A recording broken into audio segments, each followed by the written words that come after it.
कधीच नाही चुकणार तुमचे फेवरेट टीव्ही शोज झी5 सोबत, तेही एकदम फ्री। आई साहेब आहेत त्या आमच्या, जर आम्ही सूर्यवंशी आहे तर त्या बी सूर्यवंशीच आहेत। आणि लई बोलला का नाही? अधिपती तुम्ही शांत शांत व्हा। अवधाळ आहे ना सांगलोय, राहू दे सारखं मध्ये मध्ये मध्ये मध्ये ऐक ऐक जावा म्हणा झोपा जावा। हे बघा, इथं आम्ही कोण आहे यो मुद्दाच नाही। ही या घराण्याची रीत आहे आणि तुम्ही ती पाळायची की नाही यो मुद्दा आहे। आणि हे नाकारत असतील ती रीत, पण या घराण्याचा वारस म्हणून अधिपती तुम्हाला ही रीत पाळावी लागणार। कारण आमच्यासाठी खरे सूर्यवंशी तुम्हीच हायसा।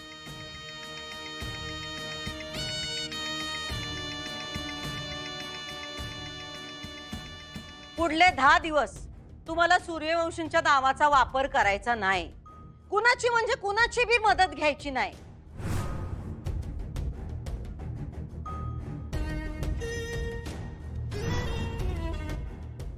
सुनबाई, तुम्हाला वाटल तुम्ही यासनी तुमच्या माहेरी घेऊन जाल तर तसं करायचं नाही। नाहीतर मग तुमचे कोण मित्र तिथं पण जायचं नाही। नाहीतर तुमचे फुलपगारे ते तर आहेतच, त्यांच्याकडे पण न्यायचं नाही।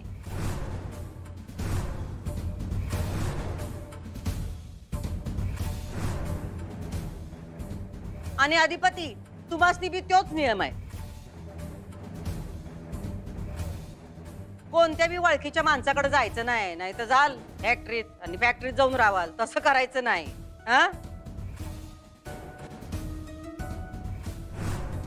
तर कुणाची बी मदत घ्यायची नाही। मदत म्हणजे अन्न, कपडा लत्ता, आसरा काय बी घ्यायचं नाही। नेसत्या कपड्यानिशी जायचं आणि सगळं तुमचं तुम्ही बघायचं।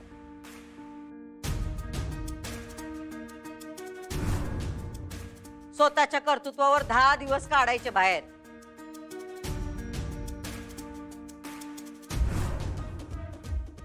आणि ह्या दिवसात तुमच्या दोघांचं पटलं म्हणजे आता जसं तुमच्या दोघांचं एकमेकांवर प्रेम आहे तसंच राहिलं तर याचा अर्थ तुम्हा दोघांची गाठ देवानं वरनच बांधून पाठवलेली आहे।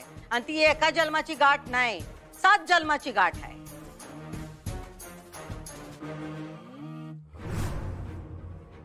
तुम्हासनी एकमेकांसाठीच बनवलंय असा त्याचा अर्थ होईल।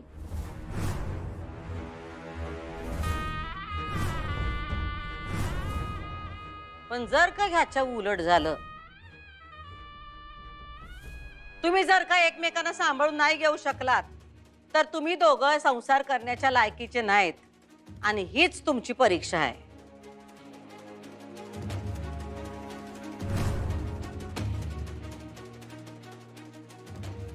का हो, आताच भीती वाटायला लागली का तुम्हाला? असं काय बघताय एकमेकांकडं? विश्वास नाही का तुमचा एकमेकांवर? म्हणजे ही परीक्षा तुम्ही देऊ शकणार नाही असं वाटतंय वय तुम्हाला? झी5 ॲप डाउनलोड करा आणि पहा सर्व एपिसोड्स एकदम फ्री।